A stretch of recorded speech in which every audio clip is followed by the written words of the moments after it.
नमस्कार, आप देख रहे हैं जनादेश न्यूज। मैं हूं आपके साथ रश्मि त्रिवेदी। खबर शुरू करने से पहले एक नजर हेडलाइंस पर। हेडलाइन के प्रायोजक है सुशीला चैरिटेबल ट्रस्ट, जहां लोकहित और विकलांग लोगों की सहायता करना ही है कर्म, जिसका एक ही नारा जनहित में योगदान कराना।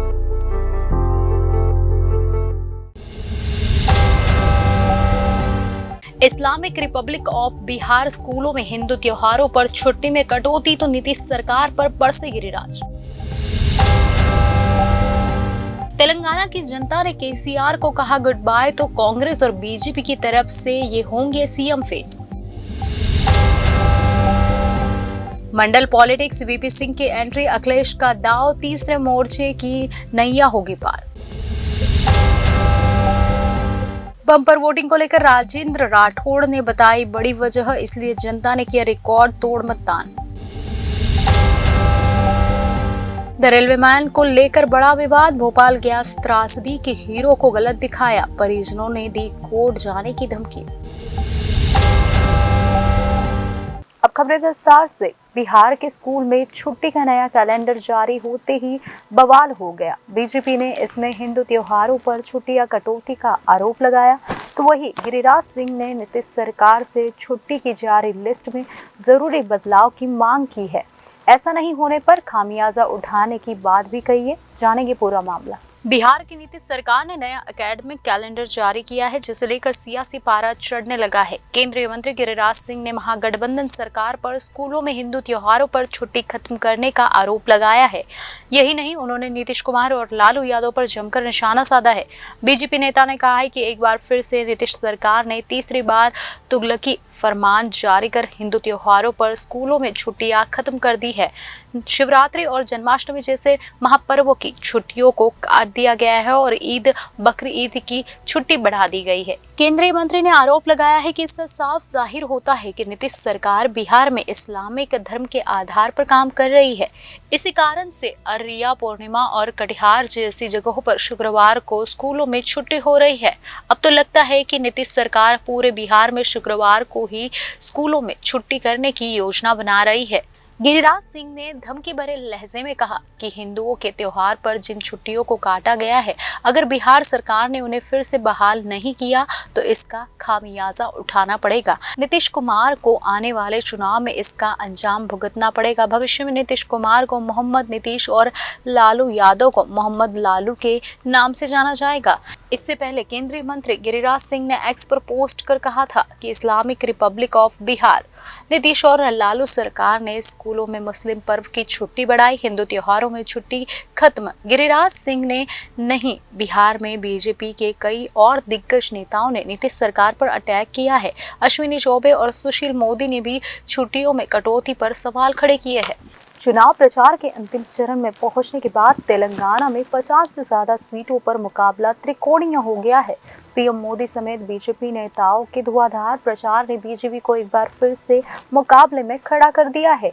बीआरएस के नेता केसीआर से टक्कर लेने के लिए कांग्रेस और बीजेपी ने नए नेतृत्व को फ्रंट पर खड़ा किया है, जो जीतने के बाद सीएम पद के दावेदार हो सकते हैं। तेलंगाना विधानसभा चुनाव 2023 में वोटिंग से पहले चुनाव प्रचार उफान पर है। चुनाव प्रचार के अंतिम चरण में के चंद्रशेखर राव यानी केसीआर हैट्रिक रोकने के लिए बीजेपी और कांग्रेस ने पूरे दम से ताकत झोंक दी है। कांग्रेस ने कर्नाटक के 75% मंत्रियों की ड्यूटी तेलंगाना चुनाव में लगा दी है। बीजेपी की तरफ से खुद पीएम नरेंद्र मोदी और अमित शाह भी लगातार रैलियों में परिवर्तन लाने की अपील कर रहे हैं। 6 महीने पहले तक बीजेपी ने एग्रेसिव कैंपेन के जरिए बीआरएस पर हमले शुरू किए थे, मगर चुनाव आते आते कांग्रेस मुकाबले में आगे बढ़ती नजर आ रही है। वोटिंग से पहले बीजेपी ने फिर तेवर बदले और मुकाबले को ट्रायंगल बना दिया। कांग्रेस और बीजेपी 2 बार लगातार सीएम रह चुके केसीआर के मुकाबले के लिए नए नेतृत्व को मैदान में उतारा है। तेलंगाना में कांग्रेस की अगुवाई रेवंत रेड्डी कर रहे हैं, जबकि बीजेपी की तरफ से सेनापति की भूमिका लक्ष्मण और बंदी संजय निभा रहे हैं। बड़ा सवाल है कि अगर कांग्रेस या बीजेपी को तेलंगाना में बहुमत मिलता है तो सीएम कौन बनेगा। कांग्रेस और बीजेपी भले ही पूरे दम से चुनाव मैदान में उतर चुके हैं, मगर असल चुनौती नेतृत्व की है। तेलंगाना में के चंद्रशेखर राव का सियासी कद काफी बड़ा है। अलग राज्य की मांग को लेकर केसीआर ने 1.5 दशक की लंबी लड़ाई लड़ी है। 2009 में किया गया उनका आमरण अनशन आज भी तेलंगाना के लोगों के जहन में है। आज भी अधिकतर समर्थक उन्हें तेलंगाना का मसीहा मानते हैं। इसका नतीजा यह रहा कि 2014 में तेलंगाना के गठन के बाद केसीआर आम लोगों में लोकप्रिय हो गए। वह कबोबेश अजय बन गए। अपनी राजनीतिक ताकत के कारण ही केसीआर 2 जून 2014 से अब तक तेलंगाना के सीएम पद पर काबिज है। तेलंगाना आंदोलन के 15 साल बाद भी उनकी छवि संघर्ष और जुझारू नेता की है। अपने 10 साल के शासन में वह रायथू बंधु और रायथू भीमा जैसी स्कीम लेकर आए, जिसकी चर्चा 2023 के विधानसभा चुनाव में भी हो रही है। चुनाव आयोग ने अभी इस स्कीम पर रोक लगा रखी है। बीआरएस और कांग्रेस इस रोक के लिए एक दूसरे पर आरोप लगा रही है। इससे आप अंदाजा लगा सकते हैं कि विपक्ष भी केसीआर के गेंद से ही चुनावी मैदान में चक्कर लगा रहा है। अगर कांग्रेस या बीजेपी चुनाव जीतती है तो उसके सामने केसीआर जैसे नेतृत्व की जरूरत होगी। कांग्रेस में फिलहाल प्रदेश अध्यक्ष ए रेवंत रेड्डी फ्रंट फुट पर नजर आ रहे हैं, मगर पार्टी में सीएम पद के दावेदारों की लंबी लाइन है। पूर्व मंत्री के जना रेड्डी, मल्लू भट्टी विक्रमार्क, पूर्व प्रदेश अध्यक्ष कैप्टन एन उत्तम कुमार रेड्डी, सांसद कोमारेड्डी वेंकट रेड्डी और पूर्व उप मुख्यमंत्री दामोदर राजनरसिम्हा भी सीएम के रेस में है। हालांकि नेतृत्व के सवाल पर कांग्रेस के नेता अभी खामोश है। पार्टी का कहना है कि चुनाव के बाद इसका फैसला विधायक दल तय करेंगे। हालांकि ए रेवंत रेड्डी ने चुनाव के दौरान ही बड़ा दावा खेलकर पार्टी के भीतर सामने आए दावेदारों पर बढ़त ले ली है। रेवंत रेड्डी 2 विधानसभा सीट कोंडगल और कामारेड्डी सीट से चुनाव लड़ रहे हैं। कामारेड्डी सीट से उन्होंने सीएम केसीआर के खिलाफ ही ताल ठोक दी है। अगर कामारेड्डी से केसीआर को हराने में सफल हुए तो उनका कद बढ़ जाएगा। अगर हार गए तो शहीद ही माने जाएंगे। विधानसभा में एंट्री के लिए उन्होंने कोंडगल से भी पर्चा भरा है। पिछले 2 सालों से केसीआर के खिलाफ संघर्ष कर रही बीजेपी ने भी केसीआर से मुकाबले के लिए युवा चेहरे पर दांव लगाया है। बीजेपी ने वादा किया है कि अगर पार्टी को बहुमत मिलता है तो वह ओबीसी चेहरे को सीएम बनाएंगे। इस वादे के मुताबिक बीजेपी के राष्ट्रीय महासचिव बंदी संजय, प्रदेश अध्यक्ष जी किशन रेड्डी, बीजेपी ओबीसी मोर्चा के नेता के लक्ष्मण और हुजूराबाद के विधायक इटाला राजेंद्र रेस में है। इटाला राजेंद्र भी गजवेल में केसीआर को चुनौती दे रहे हैं। सीएम की रेस में बने रहने के लिए उनका जीतना भी जरूरी है। जबकि बंदी संजय ने 2 साल तक केसीआर के खिलाफ राजनीतिक लड़ाई लड़ी। 120 दिनों में 1500 किलोमीटर की पदयात्रा और हिंदुत्व के कारण ग्रेटर हैदराबाद म्युनिसिपल कॉरपोरेशन के चुनाव में 48 सीटें जीतकर अपनी साख मजबूत की है। बंदी संजय एक बार फिर से करीमनगर से चुनावी मैदान में उतरे हैं। तेलंगाना में के चंद्रशेखर राव यानी केसीआर हैट्रिक लगाएंगे या नहीं, यह तो 3 दिसंबर को पता चलेगा। अगर नहीं लगा पाए तो तेलंगाना को नया सीएम बनना तय है। वीपी सिंह के सहारे अखिलेश यादव एक साथ कई अहम निशाने लगाते हुए दिख रहे हैं। पिछड़े वर्ग के सामाजिक न्याय के अगुवा रहे वीपी सिंह के जरिए अखिलेश की कोशिश पीडीए को मजबूत करने की है। इसके अलावा वे स्टालिन के साथ खड़े होकर कांग्रेस को बड़ा संदेश देने की कोशिश करते दिख रहे हैं। लोकसभा चुनाव से पहले तीसरे मोर्चे की सुगबुगाहट एक बार फिर सुनाई देने लगी है। विपक्षी गठबंधन यानी इंडिया के जरिए भारतीय जनता पार्टी को सीधी टक्कर देने की राह में कांग्रेस की महत्वाकांक्षा रोड़े अटकाती दिख रही है। ऐसे में विपक्षी दलों की अलग तैयारी दिख रही है। इस तैयारी में पूर्व प्रधानमंत्री विश्वनाथ प्रताप सिंह अहम कड़ी बनते दिख रहे हैं। दरअसल वीपी सिंह ने मंडल कमीशन की रिपोर्ट को लागू कर देश में पिछड़ा वर्ग की राजनीति को उभार दिया। कांग्रेस से राजनीति शुरू करने वाले वीपी सिंह बाद के समय में पार्टी के सबसे अधिक निशाने पर लिए जाने वाले नेताओं की सूची में टॉप पर रहे। अब वीपी सिंह के जरिए अखिलेश यादव एक अलग राजनीति करते दिख रहे हैं। अखिलेश यादव ने सोमवार को चेन्नई में वो थे। उन्होंने प्रदेश के सीएम स्टालिन के साथ वीपी सिंह की प्रतिमा के अनावरण कार्यक्रम में भाग लिया। यूपी के पूर्व मुख्यमंत्री वीपी सिंह को ओबीसी के लिए आरक्षण की मंडल आयोग की सिफारिशों को लागू करने के लिए याद किया जाता है। अब इस कार्यक्रम के जरिए अखिलेश यादव ने एक साथ कई निशाने साधे हैं। अखिलेश यादव इन दिनों पीडीए यानी पिछड़ा दलित अल्पसंख्यक पॉलिटिक्स को साधने में जुटे हैं।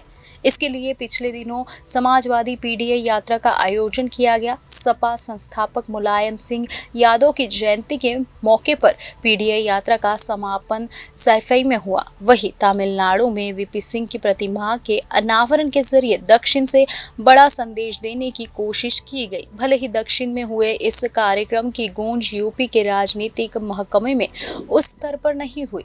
वीपी सिंह के जरिए अखिलेश यादव ने पीडीए के साथ साथ सवर्ण वोटरों को साधने का भी प्रयास किया है। राजपूत समाज से आते हैं, उनको तमिलनाडु से लेकर पूरे देश की राजनीति में अहम बनाने का प्रयास किया जा रहा है। भाजपा के कोर वोट बैंक पर इसके जरिए अखिलेश ने नजर गड़ा दी है। अखिलेश यादव ने आदमकद प्रतिमा लगाने के लिए तमिलनाडु सीएम स्टालिन की सराहना की। साथ ही उन्होंने वीपी सिंह को उन सभी लोगों के लिए प्रेरणा बताया जो एक समृद्ध भारत को देखना चाहते हैं। वह समृद्ध भारत जहां सभी को समान अधिकार मिलेंगे। अखिलेश ने वीपी सिंह को सामाजिक न्याय का प्रतीक बताया। लोकसभा चुनाव 2024 के लिए सपा के अभियान का केंद्र बिंदु यही है। इसमें जातीय जनगणना उनकी सर्वोच्च प्राथमिकता है। अपने संबोधन में स्टालिन ने कहा कि यह प्रतिमा एक महान नेता के सम्मान में और पूरे तमिल समुदाय की ओर से आभार व्यक्त करने के लिए बनाई गई है। उन्होंने कहा कि उत्तर प्रदेश वीपी सिंह की मातृभूमि थी तो तमिलनाडु उनकी पितृभूमि थी। इस कार्यक्रम में वीपी सिंह का परिवार भी शामिल हुआ। अखिलेश खेमे के इस कदम को पार्टी नेतृत्व की ओर से कांग्रेस को एक बड़ा संदेश देने के प्रयास के रूप में भी देखा जा रहा है। सपा को एक राज्य पार्टी के रूप में नहीं देखे जाने का संदेश अखिलेश ने देने की कोशिश की है। मध्य प्रदेश विधानसभा चुनाव में गठबंधन की चर्चा के बाद सीट नहीं दिए जाने से अखिलेश कांग्रेस से नाराज चल रहे हैं। हाल ही के समय में उन्होंने इंडिया से अधिक चर्चा पीडीए की है। वे अपना प्रभाव यूपी से इतर अन्य राज्यों में भी दिखाने का प्रयास कर रहे हैं। इसके जरिए कांग्रेस पर राज्य स्तरीय पार्टियों पर अधिक दबाव न बनाने की रणनीति को साधने की कोशिश के तौर पे भी देखा जा रहा है। दरअसल अखिलेश पहले ही कह चुके हैं कि यूपी में वे गठबंधन की पार्टियों को सीट बांटेंगे। ऐसे में यह संदेश बड़ा है। अखिलेश यादव को बिहार के सीएम नीतीश कुमार, राजद अध्यक्ष लालू प्रसाद यादव, तेजस्वी यादव और कोलकाता के सीएम ममता बनर्जी से बेहतर संबंध के लिए जाना जाता है। डीएमके के साथ भी सपा अध्यक्ष की नजदीकी है। ऐसे में चेन्नई के कार्यक्रमों को विपक्षी गठबंधन यानी इंडिया से इतर तीसरे मोर्चों की पार्टियों के साथ आने की दिशा में पहला कदम माना जा रहा है। समाजवादी पार्टी के एक सीनियर नेता भी यही दावा करते दिख रहे हैं। चेन्नई में वीपी सिंह की प्रतिमा के अनावरण कार्यक्रम ने साफ तौर पर कांग्रेस को बड़ा संदेश देने का प्रयास किया है। इस कार्यक्रम में सपा अध्यक्ष अखिलेश यादव विशेष अतिथि के तौर पर बुलाए गए थे। सपा के एक सीनियर नेता का कहना है कि डीएमके सरकार ने विशेष अतिथि के रूप में अखिलेश यादव को आमंत्रित किया। इसका राजनीति महत्व कम नहीं है। सपा के सीनियर नेता सुधीर पवार कहते हैं कि चेन्नई में तमिलनाडु के सीएम एमके स्टालिन ने मंडल मसीहा वीपी सिंह की प्रतिमा के अनावरण में विशेष अतिथि के रूप में अखिलेश यादव को बुलाया। उनकी उपस्थिति न केवल एक ऐसे व्यक्तित्व को श्रद्धांजलि है जो सभी के लिए समानता में विश्वास करते थे, बल्कि कई मायनों में राजनीतिक रूप से भी महत्वपूर्ण है। उन्होंने कहा कि अखिलेश यादव अखिल भारतीय स्तर पर सामाजिक न्याय के चेहरे के रूप में उभरे हैं। उन्होंने विपक्षी गठबंधन यानी इंडिया के सहयोगियों के बीच एक प्रमुख नेता के रूप में अपनी स्वीकार्यता दिखाई है। राजनीति विश्लेषक चेन्नई के कार्यक्रम में अखिलेश यादव की उपस्थिति को विपक्षी गठबंधन इंडिया के भीतर पिछड़े वर्ग की राजनीति पर भरोसा करने वाले क्षेत्रीय दलों का एक अलग ब्लॉक बनाने के कदम के रूप में देख रहे हैं। एक राजनीतिक विश्लेषज्ञ ने कहा है कि कोई यह कह सकता है कि यह कांग्रेस को एक संदेश भेजने का प्रयास है। तीसरे मोर्चों की पार्टियां एक साथ है और गांधी परिवार को इंडिया का चेहरा बनने के लिए मजबूर करने की कोशिश नहीं करनी चाहिए। प्रधानमंत्री के तौर पर वीपी सिंह ने भाजपा के विरोध के बाद भी मंडल कमीशन की रिपोर्ट को लागू किया था। वीपी सिंह यूपी के मुख्यमंत्री रह चुके हैं और हिंदी पट्टी से थे। सोमवार को चेन्नई में सिंह की प्रतिमा के अनावरण के अवसर पर सपा प्रमुख की उपस्थिति यह दर्शाती है कि वीपी सिंह की मंडल राजनीति की छड़ी अब अखिलेश यादव ने उठा ली है। वे हिंदी पट्टी से आने वाले यूपी के पूर्व सीएम भी है, पिछड़े वर्ग की राजनीति का समर्थन कर रहे हैं। यह एक अहम घटनाक्रम माना जा रहा है। राजस्थान में मतदान प्रतिशत बढ़ने से भाजपा और कांग्रेस दोनों को अच्छा माना जा रहा है। बीजेपी को इससे प्रचंड बहुमत की उम्मीद है और कांग्रेस फिर से सरकार बनाने की चाहत में है। राजेंद्र राठौड़ ने कहा है कि गहलोत सरकार की नाराजगी के कारण मतदान अधिक हुआ है। बीजेपी ने मजबूत प्रबंधन के साथ काम किया है और उम्मीद है कि वो 3 दिसंबर को बहुमत के साथ सरकार बनाएंगे। राजस्थान विधानसभा चुनाव में मतदान प्रतिशत बढ़ने को लेकर कयासों का बाजार गर्म है। राजनीति में इसके अपने अपने मायने निकाले जा रहे हैं। वहीं इस बार मतदान प्रतिशत बढ़ने से भाजपा अपने लिए एक अच्छा संकेत मान रही है। बीजेपी का मानना है कि मतदान प्रतिशत बढ़ने से बीजेपी को इसका फायदा मिलेगा। इसको लेकर बीजेपी का दावा है कि सरकार बनाने के लिए उन्हें प्रचंड बहुमत मिलेगा। उधर कांग्रेस भी मतदान प्रतिशत बढ़ाने को लेकर अपने लिए अच्छा मान रही है। वह भी फिर से सरकार रिपीट होने का दावा कर रही है। सरकार की नाराजगी के कारण मतदान अधिक हुआ है, ये राठौड़ का कहना है। मतदान प्रतिशत बढ़ने से बीजेपी काफी उत्साहित नजर आ रही है। इसको लेकर बीजेपी के नेता प्रतिपक्ष राजेंद्र सिंह राठौड़ का कहना है कि मतदान प्रतिशत बढ़ना भाजपा के लिए सुखद है। मतदान प्रतिशत बढ़ने का मतलब है कि बीजेपी को प्रचंड बहुमत मिल रहा है। उन्होंने कहा कि राज्य की जनता की गहलोत सरकार के प्रति नाराजगी है, इस कारण उन्होंने कांग्रेस के खिलाफ जमकर मतदान किया है। उन्होंने दावा किया है कि मतदान प्रतिशत बढ़ने से बीजेपी को प्रचंड बहुमत मिलेगा। राजस्थान में विधानसभा चुनाव के बाद प्रदेश प्रभारी अरुण सिंह ने बैठक को संबोधित करते हुए राजस्थान के प्रबंधन को बेहतर बताया। उन्होंने कहा कि मैंने कई राज्यों का चुनावी प्रबंधन देखा है, लेकिन मैं दावे के साथ कह सकता हूं कि राजस्थान में बीजेपी का विधानसभा चुनाव का प्रबंध मजबूत और सुदृढ़ रहा। बीजेपी की पूरी टीम ने सकारात्मकता के साथ काम किया है। आने वाले 3 दिसंबर को भाजपा बहुमत के साथ अपनी सरकार बनाएगी। राजस्थान में मतदान प्रतिशत बढ़ने के पीछे प्रदेश अध्यक्ष सीपी जोशी ने बीजेपी को मिल रहे प्रचंड बहुमत को बताया है। उन्होंने कहा है कि बीजेपी को मिलने वाले बहुमत में प्रत्येक कार्यकर्ता का अपना सहयोग है। बीजेपी ने सुनियोजित प्रबंधन के साथ अकल्पनीय कार्य किया। सभी कार्यकर्ताओं और उनकी टीम ने दिन रात काम किया है, जिसका 3 दिसंबर मतगणना के दिन फल मिलेगा। भोपाल गैस त्रासदी के दौरान रेलवे स्टेशन के डिप्टी सुपरिटेंडेंट रहे गुलाम दस्तगीर के परिवार का कहना है कि नेटफ्लिक्स की सीरीज द रेलवे मैन में उनके पिता के योगदान को सही नहीं दिखाया गया है। परिवार का दावा है कि दस्तगीर ने ट्रेनों को डाइवर्ट करके हजारों लोगों की जान बचाई थी। 1984 की गैस त्रासदी के दौरान भोपाल रेलवे स्टेशन के डिप्टी सुपरिटेंडेंट रहे गुलाम दस्तगीर के परिवार का कहना है कि नेटफ्लिक्स की सीरीज द रेलवे मैन में उनके पिता के योगदान को सही से नहीं दिखाया गया है। सीरीज में उनका नाम तक नहीं है। बता दें, गुलाम दस्तगीर को ट्रेनों के डाइवर्ट करके हजारों लोगों की जान बचाने का श्रेय दिया जाता है। परिवार अब अदालत जाने की योजना बना रहा है।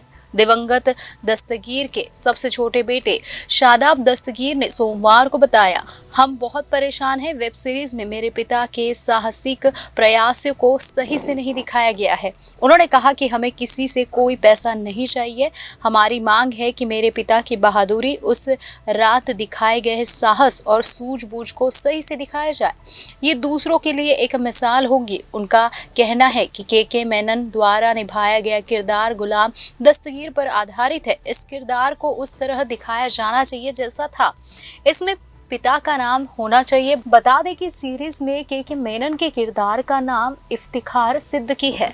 परिवार ने नेटफ्लिक्स को एक नोटिस भेजा था, जिसके जवाब में कंपनी ने कहा है कि वह हर दावे और आरोपों से इनकार करती है।